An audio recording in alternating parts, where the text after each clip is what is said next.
Ladies and gentlemen, welcome to the main event.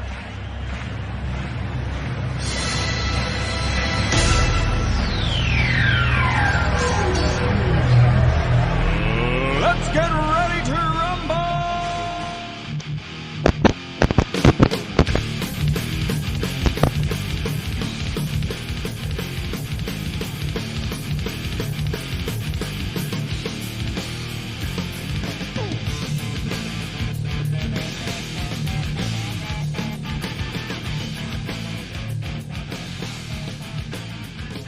And that's right, everybody. Welcome back to another edition of the Best Seat in the House podcast.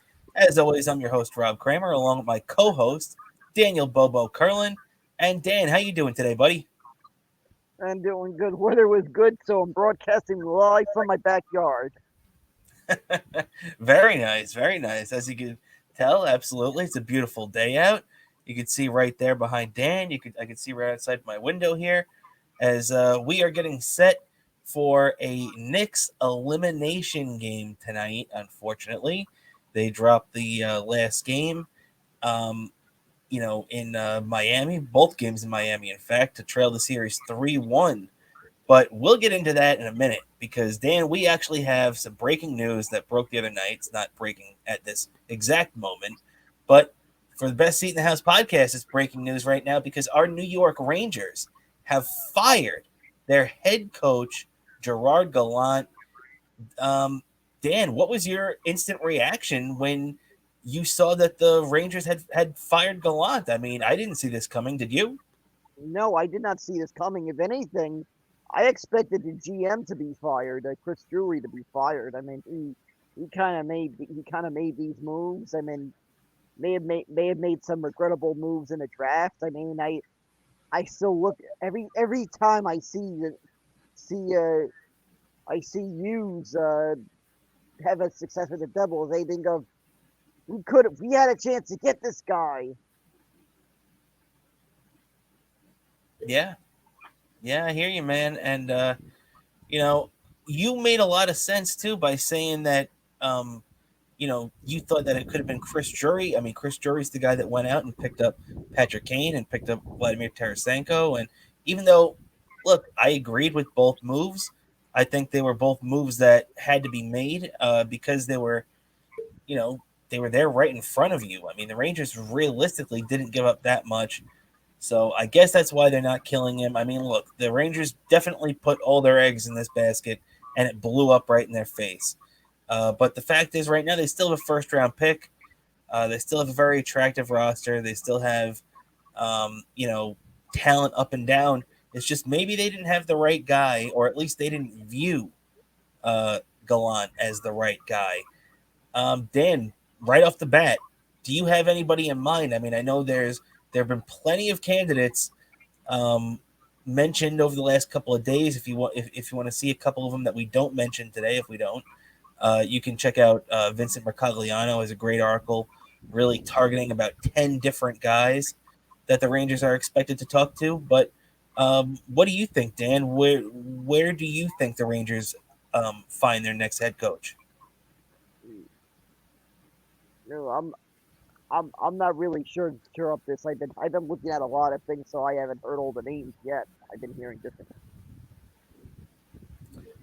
Well, I've heard a couple of things, and right now Daryl Sutter, the former head coach of the Los Angeles Kings and the Calgary Flames, he is a name that a lot of people have discussed. Oh, sorry there, Dan. He's a name that a lot of people have discussed, and that would be okay. But I wouldn't mind if the Rangers targeted him. But right now, it looks like the Rangers aren't looking at him. The Rangers, also aren't looking at Joel Quenneville, who the former Chicago Blackhawks head coach, who got fired from Florida after a great start there. After all that stuff came out about the sexual harassment stuff, not by him, but by an employee of the Chicago Blackhawks about 10 years ago that went against one of their top prospects. So that was a very controversial thing at the time. It was a lawsuit. and he ended up losing his job over it. And it looks like the Rangers don't have any interest in bringing him in either, because there would be a lot of bad PR attached to that, and that's understandable. One guy who I did hear that the Rangers had interest in is Sheldon Keefe, the Toronto Maple Leafs head coach, if he loses his job. What do you think about the Maple Leafs head coach, Dan? Do you know much about him? Well, I do know he might be a good choice. I mean, he helped. He did get this team. He did get help get the Leafs to being the contender that they ended up being. So you got to give him credit for that. Even though right now it looks like the Leafs are about to be eliminated tonight. I'm sorry, Toronto, just calling it like it is in case anyone from Canada's watching this. I'm sorry, you got to call it like it is. Exactly. Apologies to Aaron Berg, but I do agree with you that I do think that the Maple Leafs are probably on their way out. They're down 0-3 in a very tough series they've had with the with the Florida Panthers so far. Who nobody can believe what the Panthers are doing. But Kirby Doc is there, or I think that's how you say his name, is the general manager there. There's a lot of rumors that he might get fired by the Maple Leafs if this is a scenario that I've heard. The Rangers would have interest in Sheldon Keefe, but Larry Brooks of the Post proposed this scenario yesterday, and he said that a person with knowledge proposed it to him. So he was just relaying it on Twitter. And this is very, very interesting. So what he said is that if the general manager and the coach go out of Toronto, and I'm sorry, it's not Kirby Doc. I don't know why I was saying that. It was Kyle Dubas. If he gets fired, he and Sheldon Keefe potentially would be going to the Pittsburgh Penguins. And the Pittsburgh Penguins, because right now they're looking for a new president of hockey operations and everything, and they kind of cleaned house over there. So they're saying that Dubas, if he ends up leaving Toronto, could go to Pittsburgh and bring Sheldon Keefe with him, which would mean that they would have to fire their current head coach, 3-time Stanley Cup champion Mike Sullivan, who, by the way, made his name in the league for the most part as John Tortorella's assistant with the New York Rangers. Supposedly, the Rangers have major interest in bringing in Mike Sullivan. What would you think about that, Dan? I think that's a really interesting scenario that Larry Brooks proposed there. I think that'd be a great one. Mike Sullivan has a lot of credibility. I mean, the Penguins got like what three cups in a row. So that's like it's a credibility. I feel like if he could handle that circus in Pittsburgh with the freaking Crosby and all his garbage, all his baggage, I think he could handle the tough pressure cooker that is coaching the New York Rangers. Yeah, and I totally agree with you, man. I mean, this is a guy that's won before, so it's not like when the Rangers hired Alain Vigneault. One of the things that everybody said is, hey, he's never won a cup before. And that was true. And he still has never won a cup. So, not saying that if you hire a new coach just because he's never won a cup doesn't mean he isn't going to win one. But, you want to get a coach that has that proven history of doing it when, it counts the most. And there's a reason why a lot of these great head coaches that we just mentioned have multiple Stanley Cups, because it takes a certain kind of guy to guide a team there. And, those guys come few and far between. The Rangers have had a lot of good coaches over the last few years. Gerard Gallant's another very good coach. But the fact of the matter is Gerard Gallant never won a Stanley Cup. He's been with a few different teams at this point. And, just still has never gotten the job done. He got the Vegas Golden Knights to the Stanley Cup final in 2017, I believe, their first year, and they ended up losing to the Capitals, and that was that. That's the only time Gallant's ever made it. And doesn't mean he isn't going to win a cup. Maybe, maybe Gallant will win a Stanley Cup one day, but unfortunately, it will not be with the New York Rangers. Fact of the matter is here, Dan, we're talking about the reality of it. Do you think that Gallant deserved to be fired? Do you think that the Rangers made the right move? Or, would, if you were making the decision, would you have kept him? I probably would have kept. I probably would have kept him. I just felt there was. I felt there had to be a certain level of. There had to be a certain level of patience. Maybe another year to see how it goes the next year. Because I I feel maybe some moves the Rangers made didn't quite pan out well. Or, and who knows what will happen, what will happen the next year. But Well, there was while we're talking about it, do you think, like, looking back on it, we've both mentioned it, we've both mentioned Drury. Do you think that making those moves for Kane and Tarasenko kind of, helped sink the season, like maybe mess with the chemistry a little bit? Or if if you had to choose, do you think that maybe that they should have taken one or the other, but not both? they may have should have taken one. Apparently, Patrick Kane revealed that almost the whole time, his whole tenure with the Rangers, which might be over at this rate, he was kind of like I guess on the borderline of an injury. Yeah, he had that hip issue, right? Yeah, that hip issue. So so I feel like we only had maybe, I guess not, we never had him full health, and I just hope it doesn't embarrass us the next year and all of a sudden the guy has like a monster season the next year and it's like we look at, where was this guy when he was here? We've been through that many times in our history with various teams here. Yeah, I mean, look at Sammy Blay. It just happened this year, man. I mean, how long did we want Sammy Blay to be the guy that Chris Drury expected when they made the trade for, Pavel Buchnevich going to St. Louis? We got back Sammy Blay, a guy who started this year. If you remember, when training camp started, Sammy Blay was getting first-line minutes with Mika Zibanejad and Chris Kreider. And, there was a time where they had him on the power play unit. He was on an extended period of time on the second power play unit around November, December, but he just didn't do anything. And then he gets included in this Vladimir Tarasenko deal, which, by the way, I had no problem with. And I still like the Tarasenko deal. I think Tarasenko played well for them, including in the playoffs. And, I don't want to take shots at Patrick Kane. Patrick Kane didn't play great here, but he did have that one good game. So, in the playoffs where he had a goal and 2 assists. But that's besides the point. But, Sammy Blay goes to St. Louis and starts tearing it up. You see, he scored 9 goals in 30 games there.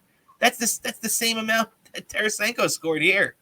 Like, isn't that crazy? That Sammy Blay went to St. Louis and became the player we all knew he could. And that's the guy, like, right now, the funny thing is that right now, and actually, to be honest, Larry Brooks pointed this out the other day too, right now the Rangers are out of it.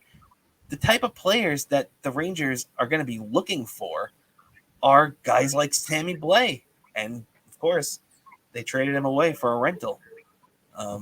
That's just a typical thing with the Rangers. Dan, what was one thing coming out of the COVID season where we only played 56 games and missed the playoffs? What was the one thing that everybody identified? It was the fact that the team really wasn't too tough, right?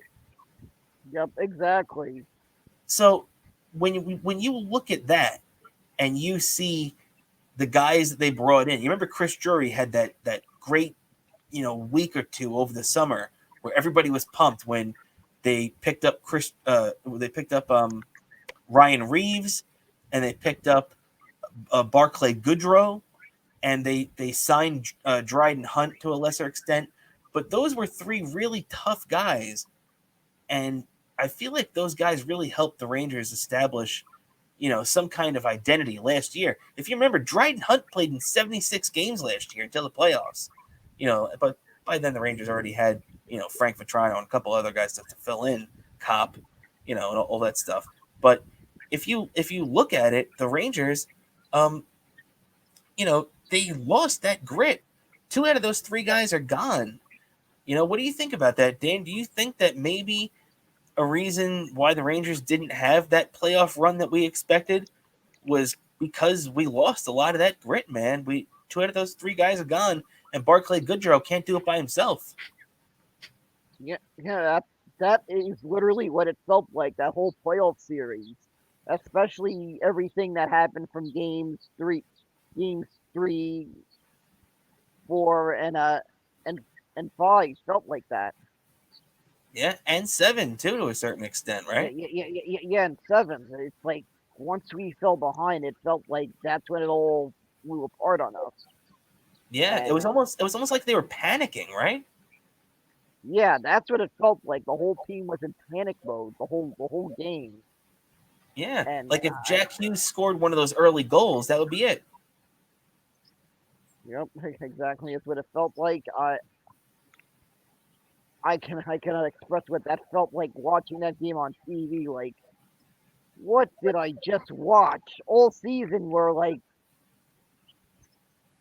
this did not look like the same team I've been watching all season. That game 7, like that is the worst performance by the Rangers in the history of game 7 since I guess maybe I have to say probably the 2015 Eastern Conference Finals game 7. That's another one that I call back to. It just felt like the worst game 7 performance in the history of the Rangers. And at least in that 2015 game that you just referenced, at least the Rangers only lost 2-0 in that game.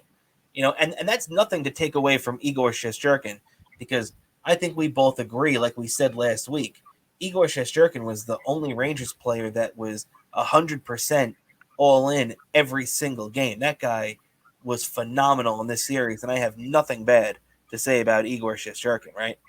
Yeah, exactly. And I'm hoping the Rangers do something and get this guy a cup, because I really don't want to see Igor end up having that same face that Lundqvist had. Because that just in my eyes just really made me feel bad for Hank that he didn't win the cup. Yeah, Especially Lundqvist. Yeah, man, Lundqvist needed that cup, and it really is just an absolute travesty. The Rangers never were able to get it for him, and Igor, luckily, I mean, what is he, 26 right now? About, I think Igor has got a damn good shot, and I loved actually what I heard out of Igor after this series, because he knows how good he played in that series. He played great against the Devils, and he sounded extremely motivated on breakup day when all the players got like cleaned their lockers out and everything and left for the summer.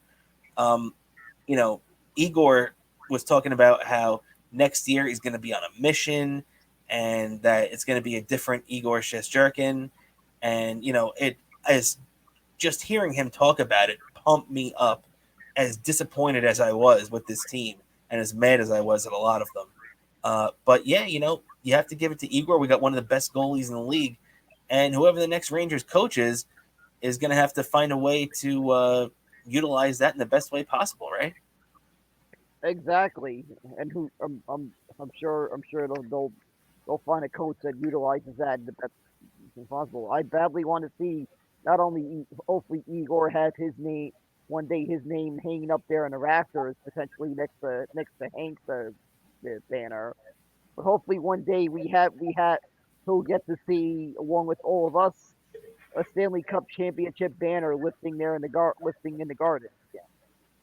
Yeah, we got to see that soon, man. We got to see that soon. That's it's been way too long.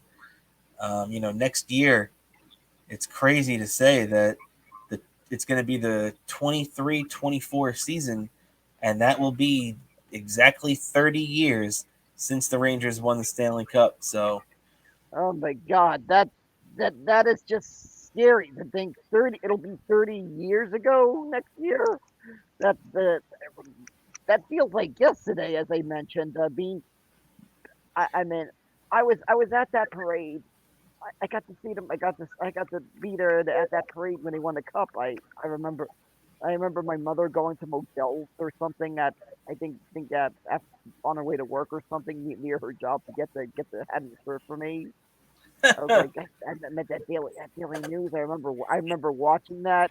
I remember I still remember like it was yesterday. The sound of the fireworks going on. There were people were lighting up fireworks in Woodside. I guess people had these fireworks ready for the 4th of July, and he says, the Rangers won the cup. Let's light them up a little earlier." And you could Might, hear them.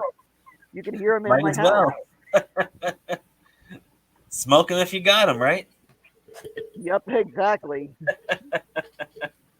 But yeah, man. I mean, let's just hope that we're getting to the point where you know, Chris Drury is. There's going to be a lot of big decisions, and they're going to be looking at Panarin, even though he has a no movement clause. They're going to be, I heard a scenario where the Rangers don't even bring back, or they bring back one, but maybe not both, of Lafreniere and Kako. You can't let either of those guys go. Those guys are so young and so talented. Just because they had a couple of bad games in the playoffs, you see how talented those guys are on a nightly basis. It would be a big mistake to let either of them go, right? Yeah, I feel like that'll bite us in the ass because I feel like just like the Devils were patient with Jack Hughes, that all of a sudden it looked like they were patient, and he turned out to be he's going to be the next nuisance. Like for a while we had Sidney Crosby was a nuisance. Hughes is going to be a bit of a nuisance now, and I feel if we're patient with Kako and Lafreniere, maybe for once our team can have the nuisance. Yeah, man, it's true. It's true.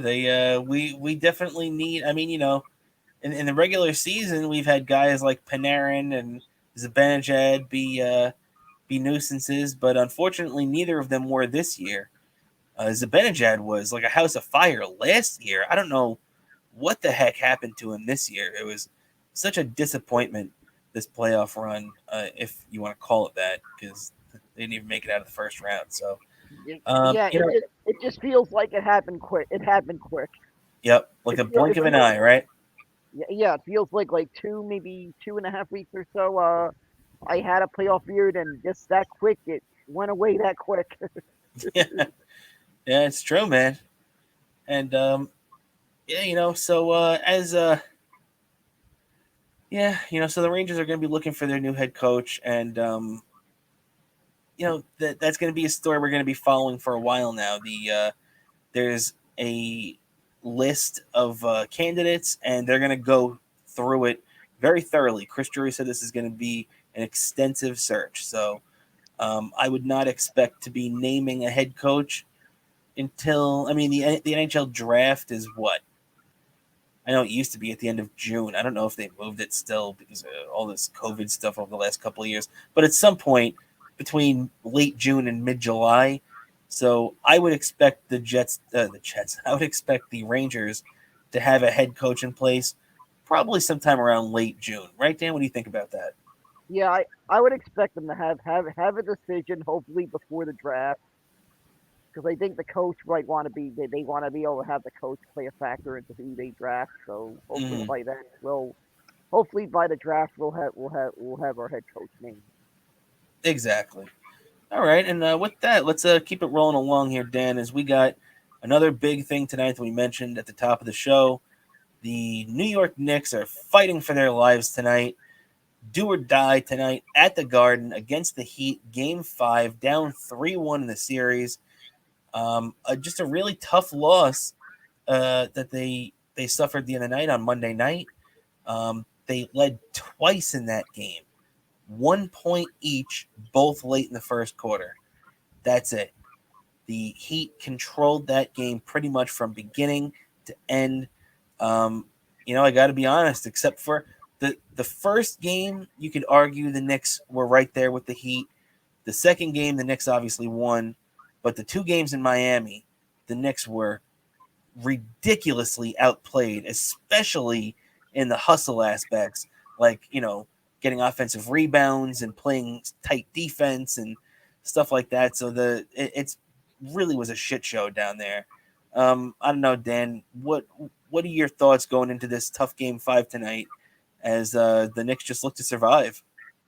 Ugh, I just hope they win it, and regardless of what happens, I hope I make it out of this one okay, because it's just getting me nervous that, oh my God, please don't have this disappointment again.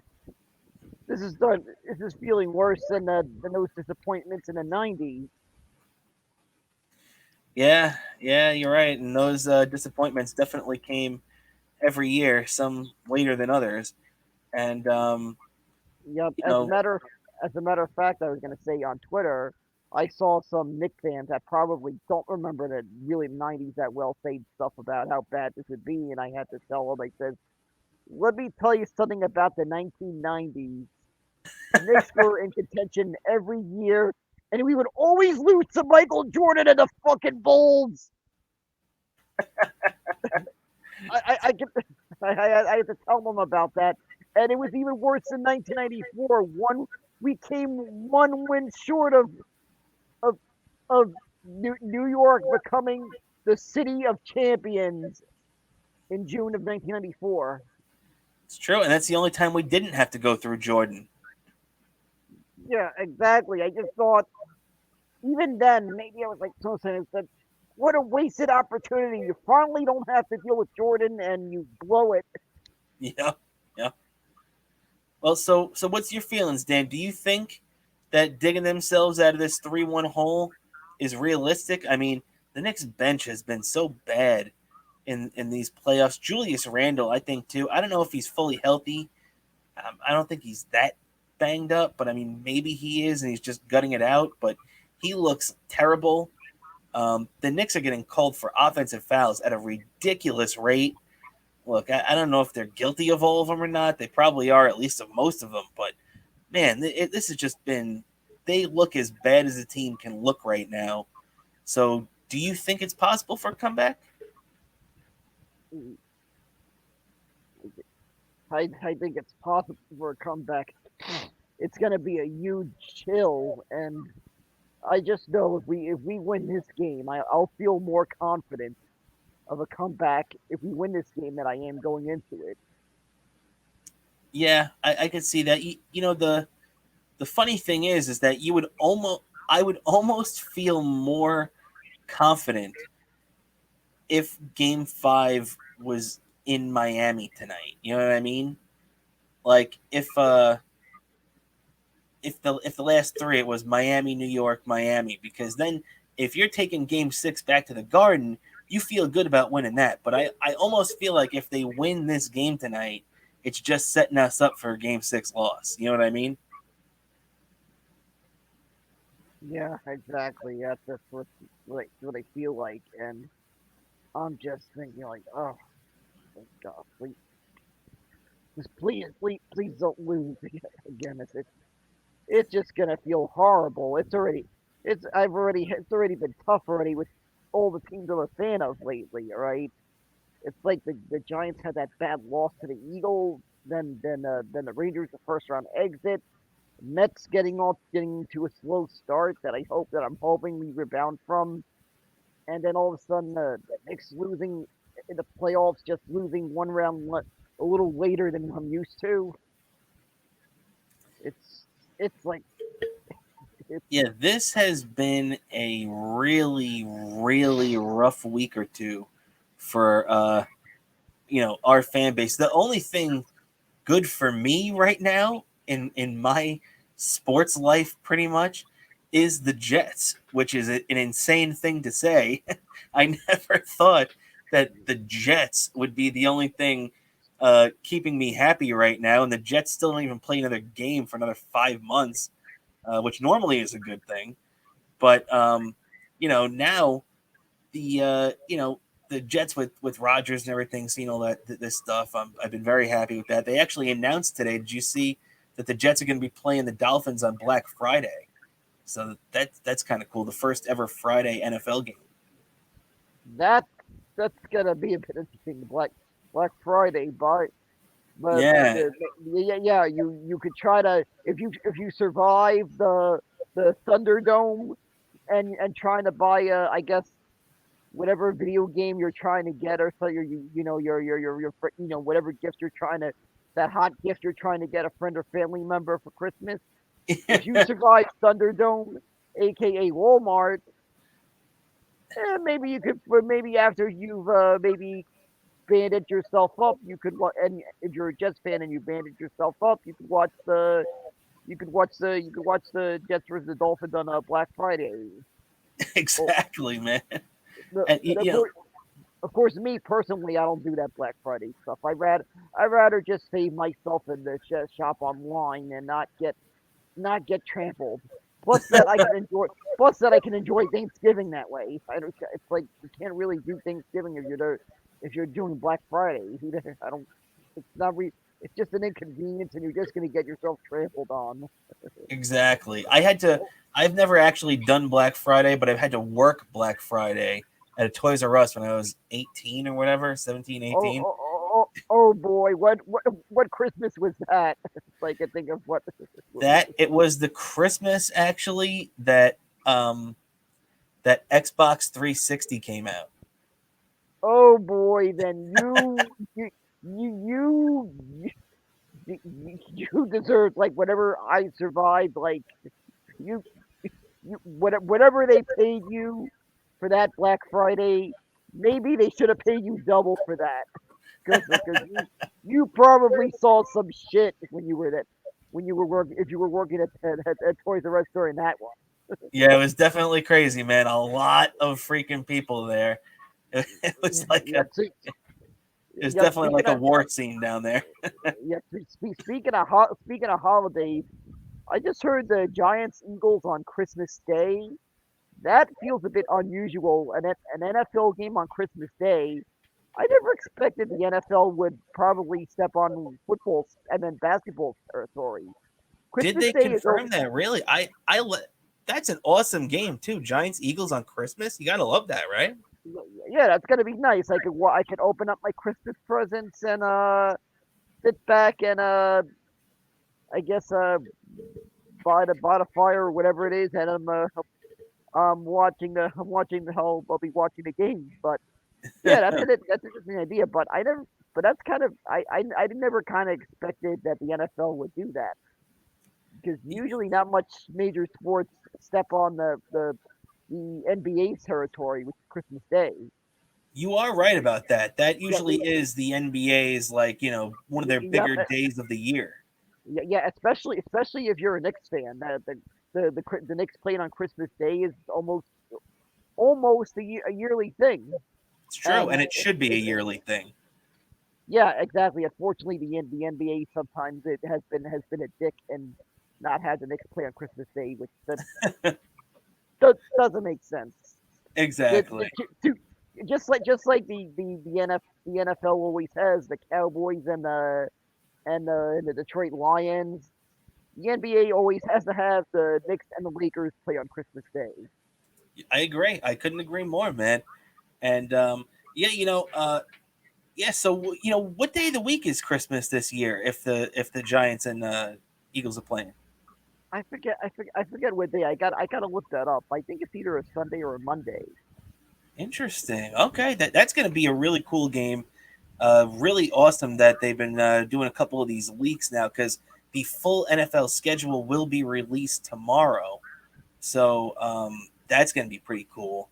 But Yeah, and by the way, any sponsors, please give us a call. I want to be able to afford tickets to that for me and Robert to go the Giants versus Jets in the middle. I want to be able to afford tickets to that game. absolutely, sponsors, email us bsitpodcast@gmail.com. Let's go. Our all windows are open, so please apply within. But yeah, so Dan, actually, before we move on from this, what do you think? As just to touch back on the Knicks real quick, if you off the top of your head tonight, what do you think? Do the Knicks keep this series going, or does it all end tonight? I just have a weird feeling the Knicks are gonna not make this easy and win it, and they're gonna win. And it's gonna be even more of a heart attack risk this series. I'm with you too. Actually, I definitely think that the Knicks pull this one out and get the victory tonight. So yeah, definitely. Let's keep our fingers crossed. Tip off's in about an hour from now, so Madison Square Garden's going to be pumped. The people are going to be nervous, but I think the Knicks get the job done tonight. We got to before we move on too. You got to tip your cap to Jalen Brunson. I mean, 30+ points in the last game, 10+ assists. The guy was all over the place. He is a superstar, no doubt about it. Right, Dan? Exactly. He is no doubt living up. He has not phased. He has not been phased by the high pressure of playing for this team. And we've seen so many players not live up to what we expected. It's true, especially coming to New York. I mean, we've seen that over and over again over the years. So, it's good to see a guy come to New York and actually, not only do what his career number said, but exceed it. It's kind of what we got out of Julius Randle that second year, that COVID year when he kind of went off. But and Julius had a great year this year too. But I don't know, it just doesn't seem like a playoff player to me. So I think that the Knicks, especially if the worst does happen, whether it's tonight or in Game 6 or whatever, I think the Knicks are probably going to be exploring moving Julius Randle, right? What do you think about that, Dan? Yeah, I feel like that's gonna happen, and I just hope during the offseason we get that player that brings us over the top for once. Yeah, you're right. Couldn't agree more with that, my friend. And so let's even though I know this is the last thing that I personally want to talk about right now, let's talk about our New York Metropolitans as they enter the day at right now. The Mets enter the day at 17-19. This has been honestly one of the worst stretches that I can remember. I mean, the difference between how great that run on the West Coast was when they sweep the A's and they take 2 out of 3 from the Dodgers and they split with the Giants and you're coming home feeling really good about yourself. After that, so they have proceeded to lose 2 out of 3 to the terrible Nationals, 2 out of 3 to the very good Braves, but then they get swept by the Tigers, and now they lost over the weekend. They to the Rockies 2 out of 3. Now they're in Cincinnati, and they've already lost the first game. This has been terrible. These teams the Mets are playing are awful, and the fact that the Mets have not been able to make up any ground or play even relatively good baseball during this stretch has just been really, really tough to watch. I mean, Max Scherzer gets scratched with the neck spasms yesterday, and this is just. I'm telling you right now, I feel like the next time we turn around, Max Scherzer is going to be on the IL, and this season has the potential to spiral out of control. I mean, we've only had, Scherzer and Verlander take the ball in the same rotation once this year. What are you thinking, Dan? Because I'm extremely frustrated. I, I've been frustrated. I nearly destroyed a remote. It's really bad. It's like can anybody on this team pitch? I feel that's been our weakness is the pitching. Well, you're right about that because the pitching. Mets starting. You are right about that because the Mets bullpen has been okay this year, but their starting pitching has had the third worst ERA in baseball. That's the only teams that are worse than them are the Reds. The Detroit Tigers, who they played, and the Oakland A's, who they played. So those are the only two teams pitching worse than the Mets right now, and from a starting perspective, and that's a really really bad sign. Yeah, I just hope this pitching turns it around, and I really hope we have the. I'm just hoping against hope that I don't get the news that Max Scherzer's on the IL. It's like I think I'll survive, but man, it'll be scary. My reaction, like I'm gonna get phone calls and people checking in with me because of that.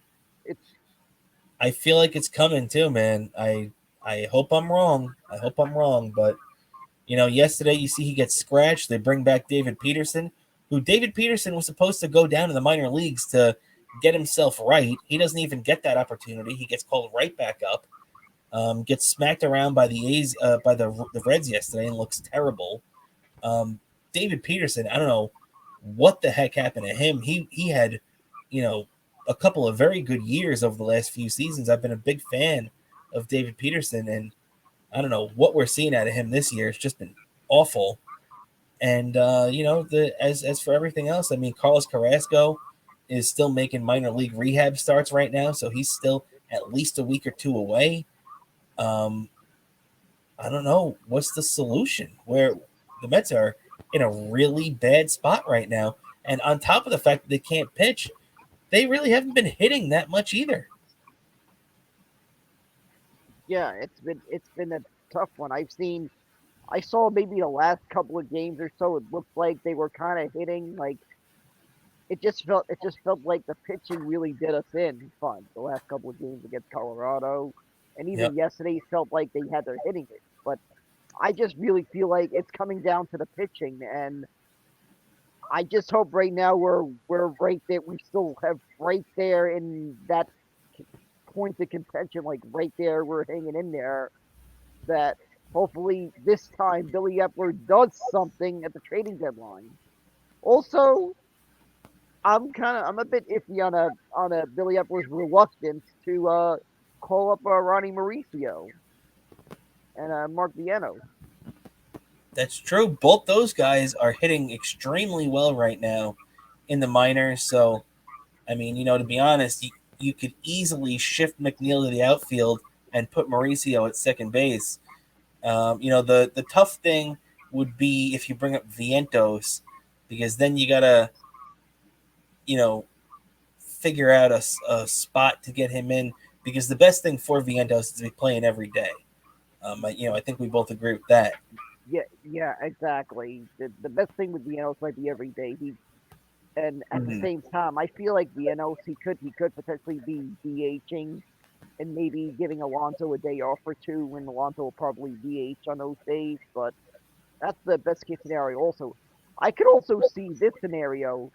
Maybe they probably call up Ronnie Mauricio, but they're probably leaving Mark Vienos in AAA. Potentially, if we're right there on the edge of contention to make that move at the trading deadline, That's a it very could good point. that could be the piece that gets us. I don't know, maybe an Otani or some pitcher on that level. That's true, man. That's very true. And the Mets are going to be looking, especially, you said if they're on the brink of contention. And I think you are right on with that because even if the Mets are on the brink of contention, I think that they're going to, be right there in the trade market. They have all the money in the world, obviously, with Steve Cohen. They have a bunch of resources. You mentioned all these prospects, Vientos. I would be willing to give up Vientos, although I wouldn't be happy about it. Mauricio, I'm less inclined to trade. I mean, unless you're bringing back a big time player.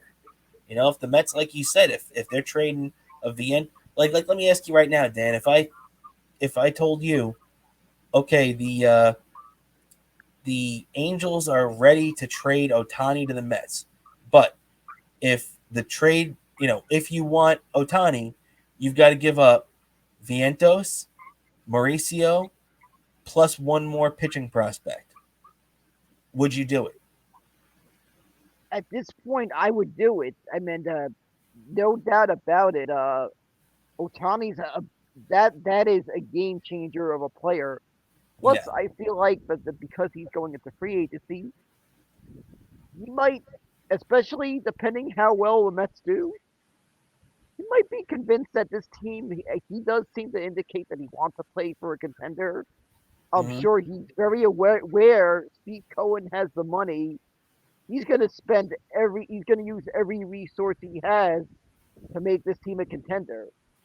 And also, I got to say to all you Met fans that are a little bit impatient with Steve Cohen, if you look into history, when George Steinbrenner bought the Yankees, they did not become a contender right away. It may have took a couple of years, but he did get them to the point that we all know today what the effect Steinbrenner had on that team and That's true. the He bought championships the. he won. You're absolutely right, Dan, because he bought the team in '73, and they didn't even make the playoffs until 1976. So it took about 3 years. You're right.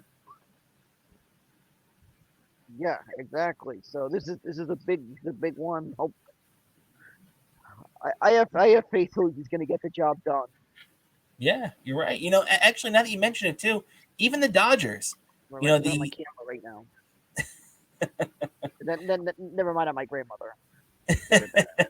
Just edit that out. Hey, Grandma Bobo. Yeah, she probably And can't hear you because of the headphones. oh yeah, okay. I'm using headphones.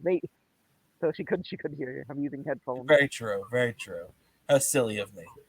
But so just to finish up on the Mets there, man. So even we saw Buck get ejected yesterday, the first time that he's been ejected, in a Mets uniform, and you can tell, man, when Buck is starting to, bark at the umpire like that and get thrown out of the game, that there's a lot of frustration in that room, right?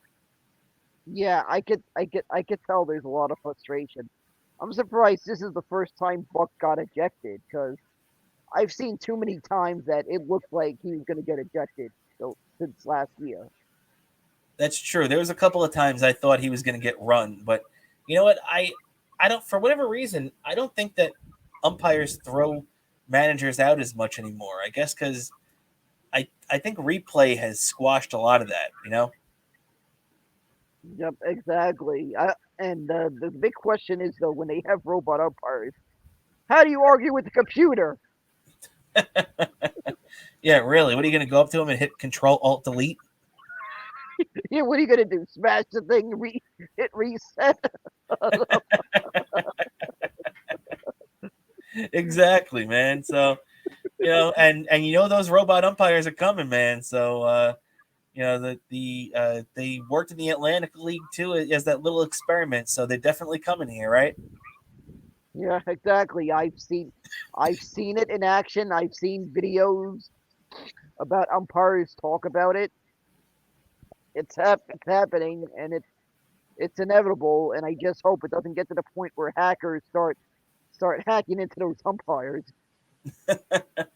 That's a really good point, actually. That maybe that's what Steve Cohen should invest in next. Getting the Mets a robot umpire hacker. Yep, exactly. He'll start employing hackers with his billion. Yeah, yeah, exactly. Just hire the guys from the Astros. I'm sure that they're pretty good with the cameras and all the computers and all that stuff. I don't know about that. I think they're more good with viewing cameras and banging trash cans. Banging on a trash can, just like Doug. All right, man. So I think what's it called? I think that's just about going to do it for us today, Dan. Before we get out of here, Dan, you got anything you'd like to plug? Sure, my Twitter account Bobo103NYC, YouTube Daniel Curl in one word, and of course my Instagram Bobo718BK. All right, perfect. As always, you can see that on the bottom. We got it scrolling across anyway, but feel free to follow Dan. Check out all of his great appearances on the Eastside Dave Show and anywhere else you can see him. Also, on his YouTube, everything great like that. All the great content. You can check us out, the show's Instagram at Best Seat in the House Podcast on there, on Twitter at BSith_podcast. So, and also, make sure to subscribe and give us a like if you think we've earned it on YouTube. And as a matter of fact, we'd like to mention on the show that we actually launched a Rumble account for the first time. We really just did it because the ending of last week's show got shut down by YouTube because apparently the WWE didn't like that that Bobo gained the Kenny McCormick ability to come back to life after his limo blew up. So Yep, exactly. We got the Vince McMahon that texted us and was very angry. and It was like I think Mr. Maroonigan got woken up by that sound of Vince McMahon's angry voice. just like in the like Anthony used to do, the old "You're fired." That's pretty much what he told us. So we had to chop off the end of last week's episode. So if you were watching on YouTube and you don't know why the episode just ended out of nowhere, go to our Rumble account and check out the ending. You can see the full silliness that we have on there. So feel free to check us out and subscribe to our account on there too. Because now that we have that account, I'll be posting every episode up there as well now too. Yep, exactly. We're giving you more ways to access this show, so you have no excuse to like and subscribe. And it's all free, so no one can complain, right? Yep, exactly. It's free. It's cheaper than some food at the halal stand. But beware until we decide to launch a Patreon account, because then the game's going to change. Exactly. But all right, everybody. Once again, thank you everybody for joining and checking us out this week. I'm Rob Cramer, and for my co-host Daniel Bobo Carlin, this is the Best Seat in the House podcast. We'll catch you next week, everybody.